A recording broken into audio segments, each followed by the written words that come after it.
How to cancel app subscriptions on Android. Hi everyone, I'm here to assist you today. Without delay, let's jump right in. First, open any app. If you're talking about Netflix or any other apps like that, you will need to go to the app and cancel your subscription.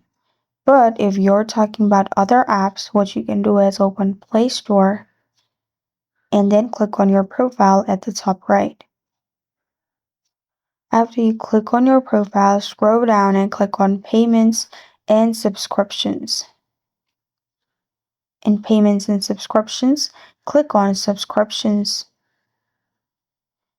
After you click on Subscriptions, here you'll find all your subscriptions. What you need to do is simply click on the one you want to cancel, and then at the bottom left, you'll find Cancel Subscription option.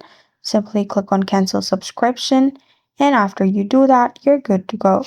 This is how to cancel app subscription on Android. Thank you for joining me today. If this video helps you out, please leave a like and subscribe for more. Got a question or want to suggest a topic? Comment below. Thank you for watching.